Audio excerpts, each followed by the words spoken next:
ಭಾರತಕ್ಕೆ ರಷ್ಯಾ ದ್ರೋಹ, ಒಳಗೊಳಗೆ ಗುಮ್ಮಿದ ಚೀನಾ, ಏರ್ ಬೇಸ್ ಕಳೆದುಕೊಂಡ ಭಾರತ, ತಜಿಕಿಸ್ತಾನದಲ್ಲಿ ನಿಜಕ್ಕೂ ನಡೆದಿದ್ದೇನು?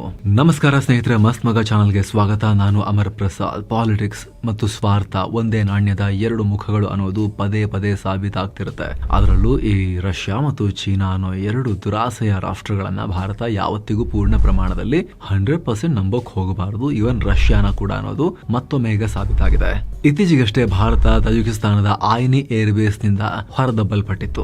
ಎಸ್, ಭಾರತ ಈ ಏರ್ ಬೇಸ್ ಅನ್ನ ಕಳ್ಕೊಳ್ತು. ಈ ಹೆಜ್ಜೆಯನ್ನ ಭಾರತದ ಪಾಲಿಗೆ ಅತಿದೊಡ್ಡ ಸ್ಟ್ರಾಟಜಿಕ್ ಹಿನ್ನಡೆ ಅಂತ ಪರಿಗಣಿಸಲಾಗ್ತಾ ಇದೆ. ಸ್ಟ್ರಾಟಜಿಕ್ ಏರ್ ಬೇಸ್ ಅನ್ನ ಮತ್ತೆ ಭಾರತಕ್ಕೆ ಕೊಡೋಕೆ ತಜಿಕಿಸ್ತಾನ ನಿರಾಕರಿಸಿದೆ. ಅವರಿಗೆ ಇದು ಇಷ್ಟ ಇಲ್ಲ. ಭಾರತ ಅವರನ್ನ ಕನ್ವಿನ್ಸ್ ಮಾಡುವಲ್ಲಿ ಸೋತ್ ಹೋಯ್ತು ಅಂತೆಲ್ಲ ಆರಂಭದಲ್ಲಿ ವರದಿ ಬಂತು. ಇದರ ಬಗ್ಗೆ ಜಾಸ್ತಿ ಯಾರು ಚರ್ಚೆ ಮಾಡಕ್ ಹೋಗ್ಲಿಲ್ಲ, ನ್ಯಾಷನಲ್ ಇಂಟ್ರೆಸ್ಟ್ ಅನ್ನೋ ಕಾರಣಕ್ಕೋಸ್ಕರ. ಆದ್ರೆ ಈಗ ಇದರ ಒಳಗಿನ ದೊಡ್ಡ ಜಿಯೋ ಪಾಲಿಟಿಕ್ಸ್ ಷಡ್ಯಂತ್ರ ಹೊರಗೆ ಬರ್ತಾ ಇದೆ. ಯಾರನ್ನ ಭಾರತ ಮಿತ್ರ ಅಂತ ತುಂಬಾ ನಂಬಿಟ್ಟಿತ್ತೋ, ಯಾವ ಅಮೆರಿಕ ಒತ್ತಡಕ್ಕೂ ಮಣಿದೆ ಆ ರಾಷ್ಟ್ರದಿಂದ ತೈಲ ಖರೀದಿ ಮಾಡ್ತಾ ಇದೆಯೋ, ಅದೇ ರಷ್ಯಾ ಭಾರತದ ದಾರಿಗೆ ಮುಳ್ಳು ಹಾಕ್ತು ಅನ್ನೋದು ಸ್ಪಷ್ಟವಾಗಿದೆ. ಅಷ್ಟೇ ಅಲ್ಲ, ಇದಕ್ಕೆಲ್ಲ ಚೀನಾದ ಕುತಂತ್ರ ಕಾರಣ ಅನ್ನೋದು ಕೂಡ ಬಯಲಾಗಿದ್ದು, ಈ ಇಬ್ರು ಸೇರ್ಕೊಂಡು ತಜಿಕಿಸ್ತಾನದ ಮೇಲೆ ಪ್ರೆಷರ್ ಹಾಕಿ ಭಾರತವನ್ನ ಆಯ್ನಿ ಏರ್ ಬೇಸ್ ನಿಂದ ಹೊರದಬ್ಬುವಂತೆ ಮಾಡಿದ್ದಾರೆ ಅನ್ನೋ ದೊಡ್ಡ ಸುದ್ದಿ ಬರ್ತಾ ಇದೆ. ನೀವು ಸ್ಕ್ರೀನ್ ಮೇಲೂ ಕೂಡ ನೋಡ್ತಾ ಇದ್ದೀರಾ. ಪೂರ್ವ ಮತ್ತು ಪಶ್ಚಿಮದ ರಾಷ್ಟ್ರಗಳಲ್ಲಿ ಈ ವಿಚಾರ ಬಹಳ ಚರ್ಚೆಗೆ ಕಾರಣ ಆಗ್ತಾ ಇದೆ. ಭಾರತಕ್ಕೆ ಏಷ್ಯಾದಲ್ಲೇ ಹೊಸ ಸ್ಟ್ರಾಟಜಿಕ್ ಶತ್ರುಗಳು ಹುಟ್ಕೊಂಡ್ರ ಅನ್ನೋ ಅನುಮಾನ ಶುರುವಾಗಿದೆ. ಹಾಗಿದ್ರೆ ಭಾರತಕ್ಕೆ ಮಿತ್ರರೇ ಇಲ್ವಾ? ಹಾಗಾದ್ರೆ ಭಾರತ ಜಾಗತಿಕವಾಗಿ ಪವರ್ ಪ್ರೊಜೆಕ್ಷನ್ ಮಾಡೋಕೆ ಇಷ್ಟೊಂದು ಲಿಮಿಟೇಷನ್ಸ್ ಇದೆಯಾ, ಇಷ್ಟು ಶಕ್ತಿ ಕಮ್ಮಿ ಇದೆಯಾ ಅನ್ನೋ ರೀತಿಯಲ್ಲಿ ಚರ್ಚೆ ಶುರುವಾಗಿದೆ. ಇದರ ಬಗ್ಗೆ ಸಂಪೂರ್ಣ ಮಾಹಿತಿಯನ್ನ ಕೊಡ್ತೀವಿ ಸ್ನೇಹಿತರೆ, ಏನ್ ನಡೀತು ಅಂತ ಹೇಳಿ. ನೀವು ಇನ್ನು ಕೂಡ ಸಬ್ಸ್ಕ್ರೈಬ್ ಮಾಡಲಿಲ್ಲ ಅಂದ್ರೆ ಅಂತಹ ವೀಕ್ಷಕರು ದಯವಿಟ್ಟು ಸಬ್ಸ್ಕ್ರೈಬ್ ಮಾಡಿ, ಪಕ್ಕದ ಬೆಲ್ ಐಕಾನ್ ಮೇಲೆ ಕ್ಲಿಕ್ ಮಾಡೋದನ್ನ ಯಾವುದೇ ಕಾರಣಕ್ಕೂ ಮರಿಬೇಡಿ. ಅವಾಗ ಇಂತಹ ಎಲ್ಲ ಮುಖ್ಯವಾಗಿರೋ ಮಾಹಿತಿ ನಿಮಗೆ ನೇರವಾಗಿ ತಲುಪುತ್ತೆ. Operation Ayni air base, Russia China ರಹಸ್ಯ ಸಂಚು. ಆಯ್ನಿ ಏರ್ ಬೇಸ್ ಅಥವಾ ಗಿಸಾರ್ ಏರ್ ಬೇಸ್ ಭಾರತದ ಪಾಲಿಗೆ ಮಧ್ಯ ಏಷ್ಯಾದಲ್ಲಿದ್ದ ಅತ್ಯಂತ ಆಯಕಟ್ಟಿನ ಏರ್ ಬೇಸ್, ವಾಯುನೆಲೆ. ಒಂದ್ ಕಡೆಯಿಂದ ಚೀನಾ, ಇನ್ನೊಂದ್ ಕಡೆಯಿಂದ ಪಾಕಿಸ್ತಾನ, ಟೈಮ್ ಬಂದ್ರೆ ಅಫ್ಘಾನಿಸ್ತಾನ, ಹೀಗೆ ಸಾಂದರ್ಭಿಕ ಹಾಗೂ ಶಾಶ್ವತ ಎಲ್ಲ ರೀತಿಯ ಶತ್ರುಗಳೆಲ್ಲರಿಗೂ ಮಗ್ಗುಲಲ್ಲಿ ಮುಳ್ಳು ತರ ಕೂತ್ಕೊಂಡಿತ್ತು ಈ ಏರ್ ಬೇಸ್. ಭಾರತಕ್ಕೂ ಜಾಗತಿಕ ಮಟ್ಟದಲ್ಲಿ ಹೆಸರನ್ನು ತಂದುಕೊಟ್ಟಿತ್ತು. ಭಾರತ ನೋಡ್ರಿ, ಸೂಪರ್ ಪವರ್ ತರ ಸೆಂಟ್ರಲ್ ಏಷ್ಯಾದಲ್ಲೊಂದು ವಾಯುನೆಲೆಯನ್ನು ಹೊಂದಿದೆ, ತನ್ನ ನೆಲ ಹೊರತುಪಡಿಸಿ ಬೇರೆ ಕಡೆ ಕೂಡ ಏರ್ ಬೇಸ್ ಅನ್ನ ಹೊಂದಿದೆ ಅನ್ನೋ ರೀತಿಯಲ್ಲಿ. ಆದರೆ 2025 ಅಕ್ಟೋಬರ್ ತಿಂಗಳಲ್ಲಿ ಈ ವಾಯುನೆಲೆ ಒಪ್ಪಂದ ಸಂಪೂರ್ಣ ಅಂತ್ಯ ಆಗಿದ್ದು, ಅಲ್ಲಿಂದ ಭಾರತ ಈಗ ಹೊರ ಹಾಕಲ್ಪಟ್ಟಿದೆ. ನಮ್ಮ ಆಕ್ಸೆಸ್ಗಳು, ನಮ್ಮ ಸೈನಿಕರು, ನಮ್ಮ ಎಲ್ಲಾ ಪರಿಕರಗಳ ಸಮೇತ ಭಾರತ ಅಲ್ಲಿಂದ ವಾಪಸ್ ಆಗಿದೆ. ಹಾಗೆ ನೋಡಿದ್ರೆ 2002ರಲ್ಲಿ ಶುರುವಾಗಿದ್ದ ಈ ಒಪ್ಪಂದವನ್ನ ಭಾರತ ಮುಂದುವರಿಸೋಕೆ ರಿಕ್ವೆಸ್ಟ್ ಮಾಡಿತ್ತು. ಭಾರತಕ್ಕೆ ತುಂಬಾ ಇಂಟ್ರೆಸ್ಟ್ ಕೂಡ ಇತ್ತು, ಯಾರು ಕಳ್ಕೊಳ್ಳೋಕೆ ಬಯಸ್ತಾರೆ. ಆದರೆ ತಜಿಕಿಸ್ತಾನ ಈ ಒಪ್ಪಂದ ಮುಂದುವರಿಸೋಕೆ ಇಷ್ಟಪಟ್ಟಿಲ್ಲ. ಆರಂಭದಲ್ಲಿ ಇದು ತಜಿಕಿಸ್ತಾನದ ಆಂತರಿಕ ಕಾರಣ ಇರಬಹುದು ಅಂತ ಹೇಳಲಾಗ್ತಿತ್ತು. ಆದರೆ ಈಗ ಇದರ ಹಿಂದೆ ರಷ್ಯಾ ಮತ್ತು ಚೀನಾದ ನೆರಳಿತ್ತು, ಒಳ ಆಟ ಮತ್ತು ಏಟು ಇತ್ತು ಅನ್ನೋದು ಬಯಲಾಗಿದೆ.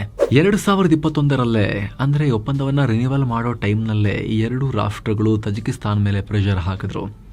ಈ ಆಯ್ನಿ ಏರ್ ಬೇಸ್ ಅನ್ನ ಭಾರತಕ್ಕೆ ಮತ್ತೆ ಕೊಡಬೇಡಿ ಅಂತ ಹೇಳಿದ್ರು. ಅದರ ಪರಿಣಾಮವೇ ಭಾರತಕ್ಕೆ ಅಲ್ಲಿಂದ ಜಾಗ ಖಾಲಿ ಮಾಡಬೇಕಾಗಿ ಬಂತು ಅಂತ ಈಗ ಮಾಹಿತಿ ಹೊರಗೆ ಬರ್ತಾ ಇದೆ.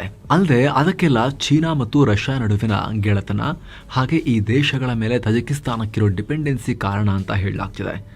ಯಾಕಂದ್ರೆ ಈ ತಜಿಕಿಸ್ತಾನ ಮಧ್ಯ ಏಷ್ಯಾದಲ್ಲಿ ಮೊದಲಿಂದಲೂ ಬೇರೆಯವರ ಮೇಲೆ ಅವಲಂಬಿತವಾಗಿರೋ ರಾಷ್ಟ್ರ. ರಕ್ಷಣಾ ಕ್ಷೇತ್ರದಲ್ಲಿ ರಷ್ಯಾ ಮೇಲೆ ಡಿಪೆಂಡ್ ಆಗಿದ್ರೆ, ಸಾಲ ಹಾಗೂ ದುಡ್ಡಿಗೆ, ಹಣಕಾಸಿಗೆ ಚೀನಾ ಮೇಲೆ ಡಿಪೆಂಡ್ ಆಗಿದ್ದಾರೆ.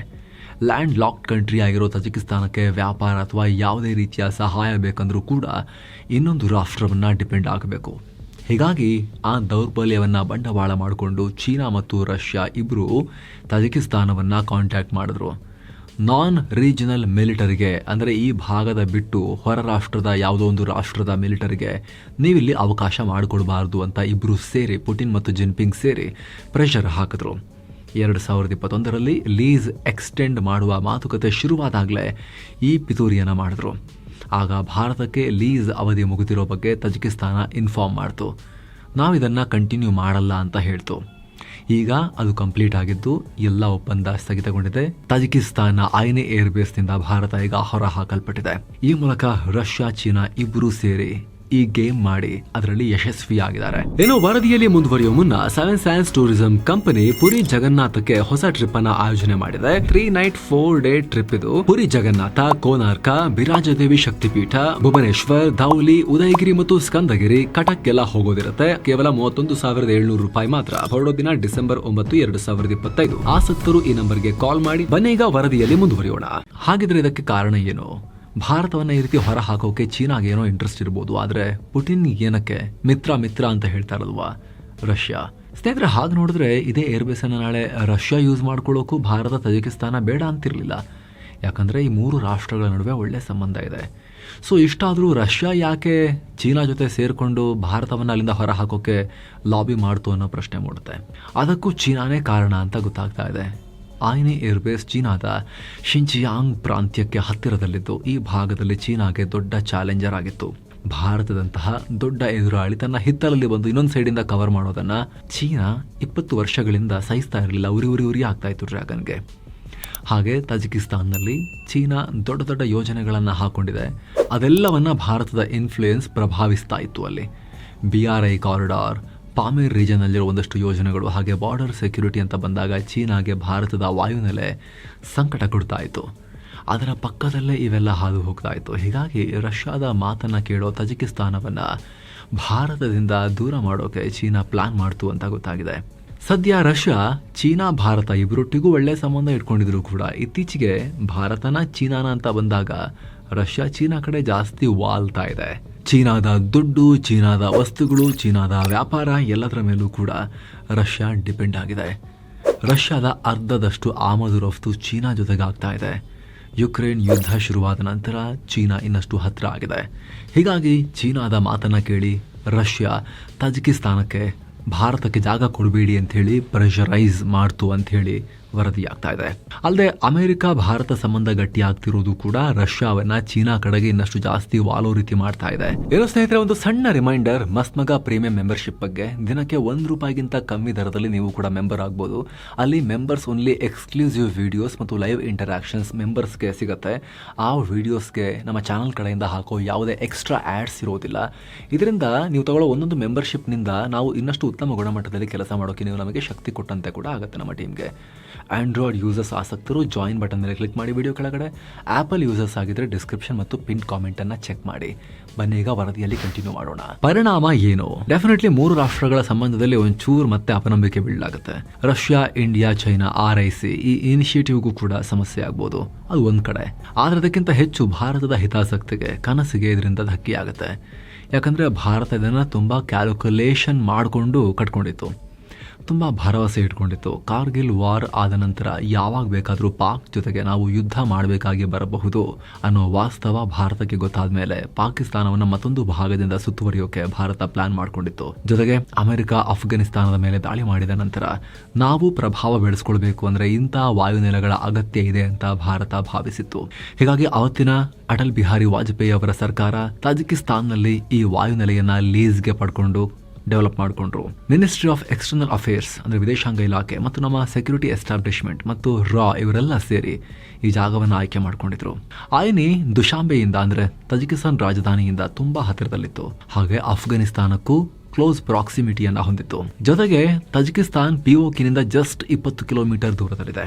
ಇಂಥ ಜಾಗದಲ್ಲಿ ವಾಯುನೆಲೆಯನ್ನ ಇಟ್ಕೊಂಡಿದ್ರೆ ಪಾಕಿಸ್ತಾನಕ್ಕೆ ದೊಡ್ಡ ಕುತ್ತಿಗೆ ಮೇಲಿನ ಕಲ್ಲಿನ ಭಾರದ ಫೀಲ್ ಆಗ್ತಾ ಇತ್ತು. ಚೀನಾಗೂ ಇದರಿಂದ ಭಯ ಆಗುತ್ತೆ ಅನ್ನೋದು ಭಾರತದ ಲೆಕ್ಕಾಚಾರ ಆಗಿತ್ತು.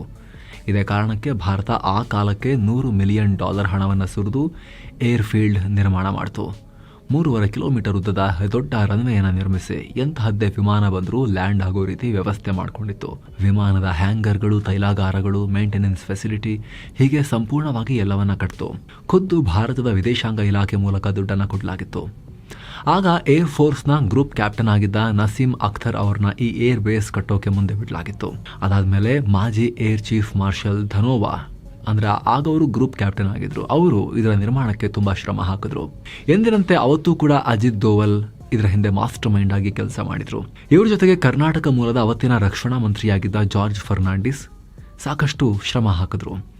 2017ರಲ್ಲಿ ಭಾರತ ತನ್ನ ಸುಖೋಯ್ ಯುದ್ಧ ವಿಮಾನ, ಹೆಲಿಕಾಪ್ಟರ್ ಎಲ್ಲವನ್ನ ತಂದಿಟ್ಟು ಈ ಜಾಗದಲ್ಲಿ ಪವರ್ ಪ್ರೊಜೆಕ್ಷನ್ ಮಾಡಿತ್ತು. ಶಕ್ತಿ ಪ್ರದರ್ಶನ. ಆದರೆ ಈಗ ಆ ಎಲ್ಲ ಅವಕಾಶ ಕೈತಪ್ಪಿ ಹೋಗಿದೆ. ಇಲ್ಲಿ ತುಂಬ ಜನರಿಗೆ ಜಸ್ಟ್ ವಾಯುನೆಲೆ ಹೋದರೆ ಏನಾಗುತ್ತೆ ಹೋಗ್ರಿ ಅಂತ ಅನ್ನಿಸ್ಬೋದು. ಆದರೆ ವಾಯುನೆಲೆ ಅನ್ನೋದು ಬರೀ ಯುದ್ಧ ವಿಮಾನ ಹಾರೋಕೆ ಇಳಿಯೋಕಿರೋ ಜಾಗ ಅಲ್ಲ, ಅದು ಒಂದು ರಾಷ್ಟ್ರದ ಪವರ್ನ ಸಂಕೇತ.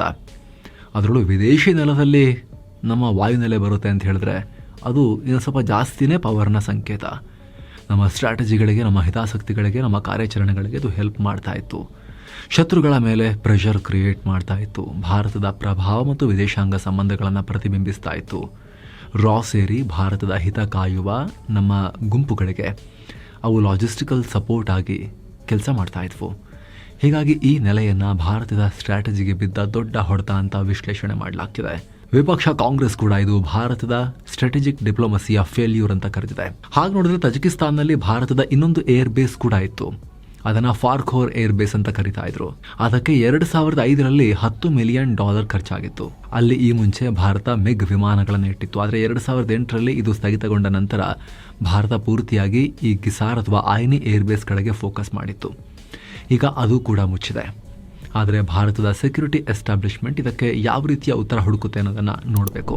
ನಿಮಗೇನನ್ಸುತ್ತೆ ಕಾಮೆಂಟ್ ಮಾಡಿ ತಿಳಿಸಿ. ಹಾಗೆ ಆಗಲೇ ಹೇಳಿದ ಮಸ್ಮಗ ಪ್ರೀಮಿಯಂ ಮೆಂಬರ್ಶಿಪ್ನಲ್ಲಿ ಆಸಕ್ತಿ ಇರೋರು ಅದನ್ನು ಕನ್ಸಿಡರ್ ಮಾಡ್ಬೋದು. ವಿಡಿಯೋ ಕೆಳಗಡೆ ಜಾಯಿನ್ ಬಟನ್ ಇದೆ ಆ್ಯಂಡ್ರಾಯ್ಡ್ ಯೂಸರ್ಸ್ಗೆ, ಡಿಸ್ಕ್ರಿಪ್ಷನಲ್ಲಿ ಪಿನ್ ಮಾಡಿರೋ ಕಮೆಂಟ್ನಲ್ಲಿ ಆ್ಯಪಲ್ ಯೂಸರ್ಸ್ಗೆ ಲಿಂಕ್ ಇದೆ. ಮತ್ತೆ ಭೇಟಿ ಆಗ್ತಿರೋಣ. ನಮಸ್ತೆ.